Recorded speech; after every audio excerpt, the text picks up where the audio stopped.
अस्सलाम वालेकुम गाइस, मैं हूं इंजीनियर मोहसिन सरफराज बेग और बिजनेस चैनल के ऊपर खुश आमदीद।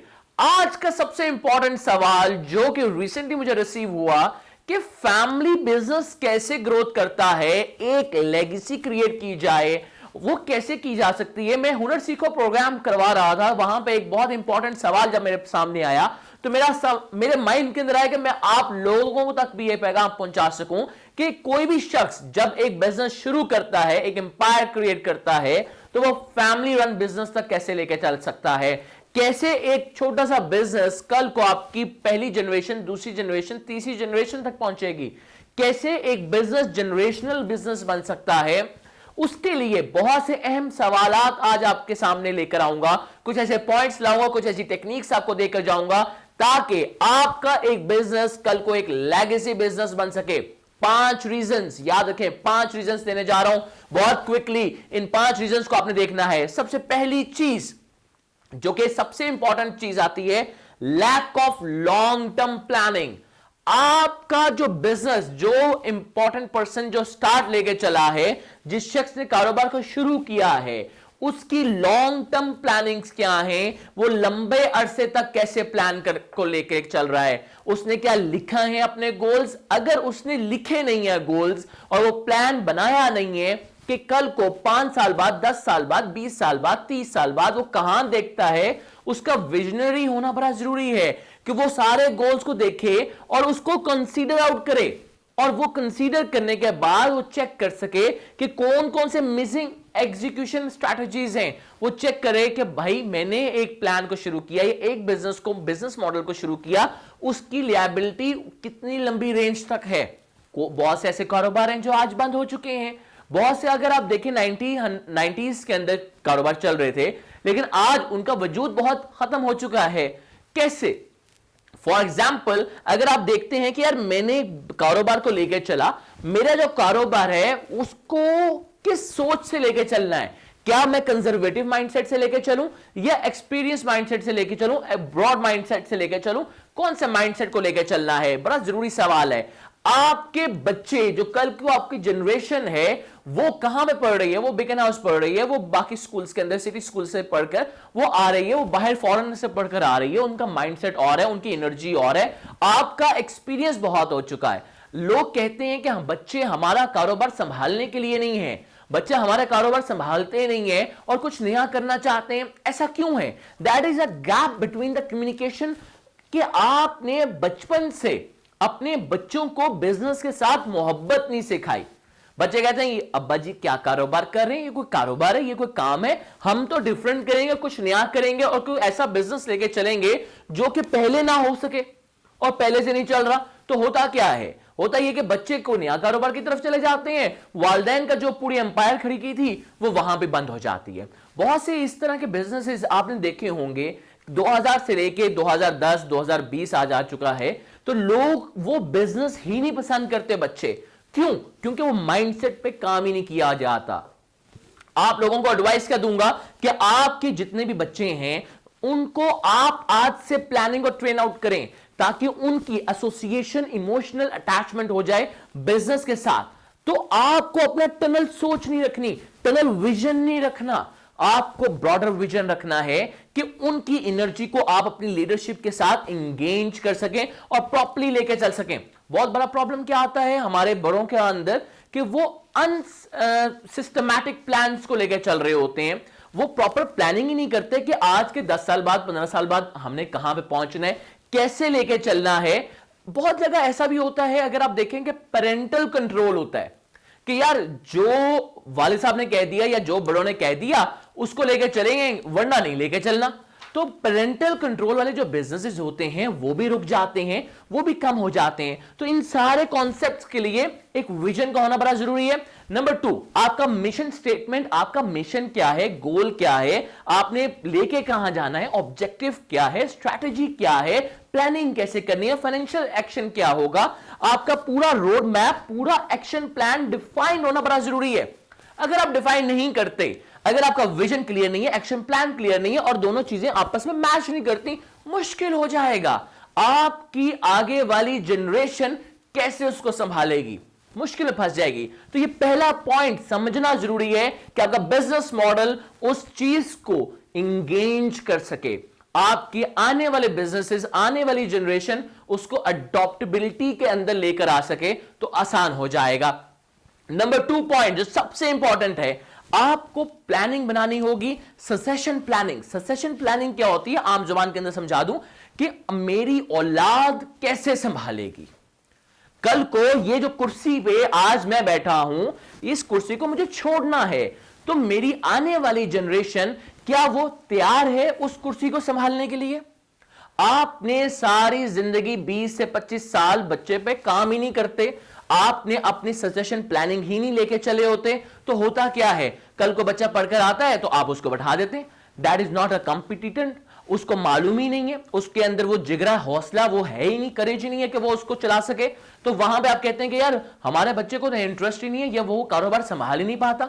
आपने वहां से बीबीए एमबीए करवाने के फौरन बाद आपने उसको वो सीट पर बैठा दिया जो कि आपको 25 साल लग गए उस सीट की वैल्यू को क्रिएट करते करते। अब यहां पे एक सीईओ का बेटा या बेटी या कोई भी फैमिली मेंबर जब उसको आप लेकर आते हैं तो आप उसको हायर पोजीशन पे बैठा देते हैं। सबसे इंपॉर्टेंट गलती, उसको मालूम ही नहीं है कि वहां पे एक ऑफिस बॉय की पेन क्या है, एक मैनेजर की, एक नीचे एम्प्लॉयज की। अगर आप उसको प्रॉपर एक हायरार्की में नहीं लेकर आते या उसको वो एहसास नहीं दिलाते जो एहसास आपके अंदर है, मुश्किल में आ जाएगा। लिहाजा सबसे इंपॉर्टेंट क्या चीज है, आपको रेडी करनी पड़ेगी अपनी आने वाली जनरेशन को, उनका माइंडसेट रेडी करना पड़ेगा, आपको रेडी करना पड़ेगा उनके सारे थॉट प्रोसेस को, क्योंकि उनकी एनर्जी और आपका एक्सपीरियंस दोनों का कंबो बनेगा। वो कॉम्बिनेशन अगर उनके न्यू आइडियाज को आप अडॉप्ट नहीं करते तब भी फेलियर आ जाएगा। आप अपने स्टैंडर्ड हो जाते हैं कि नहीं भाई मैं स्टबन हूं, मुझे पता है कि जी क्या होना है। वो जो पढ़कर आए हैं या जो उनकी न्यू क्वालिफिकेशंस हैं, आपको मर्ज करना पड़ेगा उनके थॉट प्रोसेस को और अपने एक्सपीरियंस को। इन दोनों को मर्ज करने के बाद आप प्रॉपरली एक प्रोसेस लेके चल सकते हैं और अपने बिजनेस को नेक्स्ट लेवल पे लेके चल सकते हैं। बहुत गलतियां क्या होती हैं कि पहली जनरेशन तक तो बहुत अच्छा चलता है, सेकेंड एंड थर्ड जनरेशन पे आप कोई भी बिजनेस को देखें तो वो फेलियर का शिकार हो जाते हैं। ये वजह आती है कि वो अलाइनमेंट नहीं लेकर चल रहे होते। तो आपको अपने बिजनेस में सक्सेशन प्लानिंग लेकर चलना बड़ा जरूरी है। अगर आप थर्ड पॉइंट को देखें जो कि बहुत इंपॉर्टेंट है, that is a wealth management. बहुत इंपॉर्टेंट कॉन्सेप्ट है वेल्थ मैनेजमेंट का, कि पैसे को कैसे मैनेज किया जाता है। याद रखिएगा जो आपकी बेसिक लड़ाइयां चल रही होती हैं वो पैसे के ऊपर आ जाती हैं। पैसा बहुत अच्छी चीज भी है और बहुत बुरी चीज भी बन जाता है, क्योंकि जो वेल्थ होती है, जो पैसा होता है, उसका ना तो हमें पता चल रहा होता है। जब आपके फैमिली मेंबर्स इन्वॉल्व हो जाते हैं, जब उनके शेयर्स इन्वॉल्व हो जाते हैं, जब आपका पूरा फैमिली ट्री, आपके चाचा इसके अंदर हैं, आपके कजन्स हैं, आपके फुफियां वगैरह, ऑल दैट स्टफ, तो होता क्या है, लड़ाइयां आती हैं किस बेस के ऊपर कि भाई ये ज्यादा पैसे ले रहा है, वो कम ले रहा है, इसको ये करना है, उसको वो करना है। पैसे कौन खा गया? आपको उसकी प्लानिंग, उसका रोड मैप पेपर के ऊपर लेकर आना पड़ेगा। बहुत से लोगों को तो वेल्थ मैनेजमेंट का कॉन्सेप्ट ही नहीं है, वही रवायती तरीकों के ऊपर चल रहे हैं, जिसकी वजह से उनकी जो बिजनेस में लड़ाइयां, तकरार और वहां पे सेपरेशंस हो जाती हैं। किसको कब लेकर आना है, कब निकालना है। याद रखिएगा फैमिली बिजनेस के अंदर सबसे इंपॉर्टेंट मसला क्या आता है, आप ले तो आते हैं, निकाल नहीं पाते। आप हायर तो कर लेते हैं, फायर नहीं कर पाते। क्यों? क्योंकि फैमिली में डिस्टर्बेंस आ सकती है, फैमिली के अंदर क्लैशेस आ जाते हैं। तो लिहाजा गाइस उसके रोड मैप और उसका इन एंड आउट दोनों वेल डिफाइंड होना बहुत जरूरी है। किसकी क्या इनपुट होगी, क्या आउटपुट आने वाली है, पूरा एक कॉन्सेप्ट, ऐसा कंक्रीट कॉन्सेप्ट होना चाहिए, एक ऐसा रोड मैप आना चाहिए जो कि टोटली रिटन हो। और रिटन के अंदर फायदा क्या होता है, आपको मंजिलें क्लियर हो जाती हैं कि भाई ये तरीकेकार है और हमने ऐसे चलना है। उसके अंदर आपके रिश्ते भी नहीं खराब होते, आपकी फैमिली भी खराब नहीं होती और आपका बिजनेस में मुतासिर नहीं होता।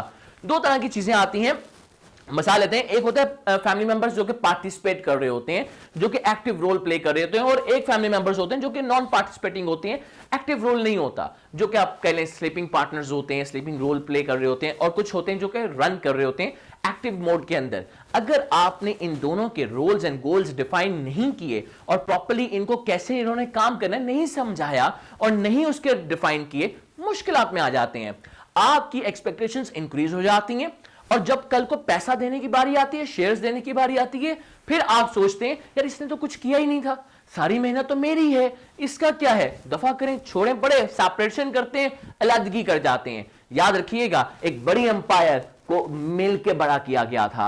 आज आप सेपरेशन करते हैं, छोटी छोटी ब्रांचेस बना लेंगे, तो क्या होगा, उनका नाम जो ग्रोथ कर रहा था वो डाउन आ जाएगा।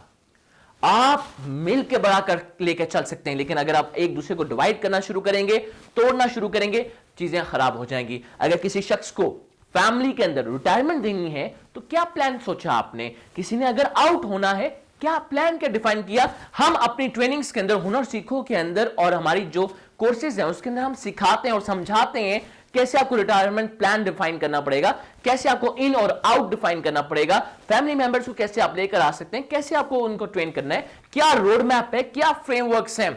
हुनर सीखो के अंदर बहुत से लोग हमसे सवाल करते हैं मेरे से कि सर ये कैसे फ्रेमवर्क्स होते हैं, और मैं उसी वक्त उनके सारे जवाब दे रहा होता हूं ताकि उनका माइंडसेट क्लियर हो सकता है। चौथी गलती जो सबसे इंपॉर्टेंट लोग कर रहे होते हैं, मैनेज नहीं कर पाते रिलेशनशिप्स को। याद रखिएगा, मैनेज करना बड़ा जरूरी काम आता है कि आप फैमिली रिलेशनशिप को मैनेज कर सकें।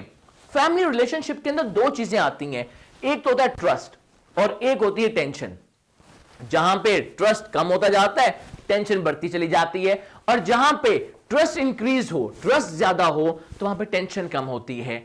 क्या लेना है, क्या बेचना है, कितना आया कितना गया, ये सारी चीजें ट्रस्ट के ऊपर चलती हैं। याद रखिएगा, जब बैक बाइटिंग शुरू हो जाती है, पीछे बातें शुरू होती हैं, तो फ्रंट का टेंशन तो बढ़नी है। तो आपकी ये होता कैसे? याद रखिएगा गाइस, ये बेशक आपके इन्वेस्टर्स हो या फैमिली बिजनेस हो, ये कम्युनिकेशन का गैप आने की वजह से होता है। आपके एम्प्लॉयज के अंदर ये चीज डेवलप होनी बड़ी जरूरी है कि ट्रस्ट का फैक्टर बहुत हाई है। आपका ट्रस्ट का फैक्टर जितना हाई होता है किसी भी ऑर्गेनाइजेशन के अंदर, उसी की ग्रोथ आ जाती है, और उसी की वजह से आपकी टेंशन रिड्यूस होती हैं। आपको मालूम होता है कौन से डिपार्टमेंट को किससे संभालना है और कौन सी चीज को कैसे कंट्रोल आउट किया जाएगा। फैमिली मेंबर्स के अंदर और एक दूसरे के साथ इमोशंस का होना जरूरी है, लेकिन इमोशनल नहीं हुआ जाता। इमोशंस तो होने चाहिए, इमोशनल नहीं होना। सेम इसी तरह एक दूसरे के लिए सेंटिमेंट्स तो होने चाहिए, एहसास तो होना चाहिए, लेकिन सेंटिमेंटल होकर कारोबार नहीं चलते। तो ये चीजों को आपको समझना पड़ेगा ताकि आप उसको लिख सकें कि क्या आपके टेंशन वाले फैक्टर्स क्या हैं और ट्रस्ट को आपने कैसे इंक्रीज करना है। आपका कॉन्फिडेंस, ट्रस्ट तब ब्रेक होता है जब गैप आता है। आप कम्युनिकेशंस में गैप ले आए, आपका ट्रस्ट ऑटोमेटिकली सिंक होना शुरू हो जाएगा, वहम वसवसे आना शुरू हो जाते हैं। याद रखिएगा, पार्टनर्स के दरमियान, आपके मेन हेडर्स के दरमियान वसवसे की गुंजाइश नहीं हो सकती, और अगर वो हो जाए तो उसी वक्त टेबल टॉक से क्लियर आउट करें, एक दूसरे की सुने, समझाएं और समझें और दिलों को साफ करें। आपके लोग पॉलिटिक्स शुरू कर जाते हैं, उनकी पॉलिटिक्स से निकल आए बाहर, ताकि आपका बिजनेस है, आपकी फैमिली का बिजनेस है, वो ग्रो कर सके। नंबर 5 सबसे इंपॉर्टेंट चीज आती है, that is the lack of professionalism. मुझे बहुत दुख के साथ कहना पड़ता है कि मैंने बहुत से ऐसे बिजनेसेस की केस स्टडीज देखी, और बिजनेसेस काउंसलिंग जब करता हूं तो प्रोफेशनलिज्म साइड पे आ जाता है। क्यों एक लाला जी का बिजनेस कामयाब हो जाता है जबकि एक आम प्रोफेशनल बिजनेस नाकाम हो जाता है? आपका प्रोफेशनलिज्म अगर जोड़ दिया जाए लाला जी के बिजनेस के अंदर, तो उसकी ग्रोथ डबल, ट्रिपल, 4 गुना बढ़ सकती है। कैसे? आपके बिजनेस के अंदर प्रोफेशनलिज्म अगर नहीं होगा, अगर एक बाप ने सारी ऑर्गेनाइजेशन की मेहनत बनाई, बेटा आके उसी को खराब करने की कोशिश कर दे, या वो प्रोफेशनल एटीट्यूड के साथ ना लेके चल सके, उसको मालूम ना हो बड़ा कौन है, छोटा कौन है, कैसे किसको हैंडल किया जाता है। प्रोफेशनलिज्म एक वाहिद ऐसी चीज है जो कि बनी बनाई बिल्डिंग्स और बनी बनाई एम्पायर्स को भी डाउनफॉल दे देता है। याद रखिएगा गाइस, कैजुअलनेस जो होती है वो कैजुअलिटीज कॉज कर जाती है, जबकि अगर आप प्रोफेशनली चीजों को लेकर चलते हैं आपका बिजनेस बहुत जल्दी ग्रो करता है। जे कर्व तो नॉर्मल बात है, तो लिहाजा सारी चीजों को प्रोफेशनली लेकर चलें और उस प्रोफेशनलिज्म को आपको फैमिली मेंबर्स को सिखाना है। गलती कहां पे आती है, आपके एम्प्लॉयज प्रोफेशनल होते हैं जबकि आपके फैमिली मेंबर्स अनप्रोफेशनल होते हैं। आपको कैसे मैनेज करना है, मैं आपको छोटी सी ट्रिक देता हूं। आपके जितने फैमिली मेंबर्स हैं जो कि प्रोफेशनल नहीं हैं, उनको एक तरीके से आप प्रोफेशनल बना सकते हैं। बार बार बार बार ट्रेनिंग्स देके उनको इतनी ट्रेनिंग्स दें, इतनी ट्रेनिंग्स दें, इतनी ट्रेनिंग्स दें कि वो प्रोफेशनल हो जाएं। और जो आपके एम्प्लॉयज प्रोफेशनल हैं उनके साथ इतनी मोहब्बत करें, इतनी मोहब्बत करें कि उनको फैमिली मेंबर की तरह ट्रीट करें। तो होगा क्या कि प्रोफेशनल एम्प्लॉयज फैमिली मेंबर की तरह हो जाएंगे और जो फैमिली मेंबर हैं वो प्रोफेशनल हो जाएंगे। तो ये कंबो बन जाएगा और एक ऐसी डील बनेगी कि आपकी ऑर्गेनाइजेशन रातों रात बहुत जल्दी क्विक कर जाएगी और स्पीड अप इंक्रीज कर जाएगी। सो ये 5 स्ट्रेटेजीज हैं वो तमाम भाइयों के लिए जो कि फैमिली बिजनेस को रन कर रहे हैं और लेके चलना चाहते हैं। तो आज सोचें और लेगेसी को क्रिएट करें ताकि आपका बिजनेस सिर्फ एक हद तक ना रह सके, ग्रो कर सके। Wish you best of luck guys. कोई भी सवाल मैं कमेंट बॉक्स पढ़ रहा होता हूं, लाजमी करें ताकि मैं उस तरह के न्यू आइडियाज आप लोगों के लिए लेकर आता रहूं। पाकिस्तान जिंदाबाद। अल्लाह हाफिज।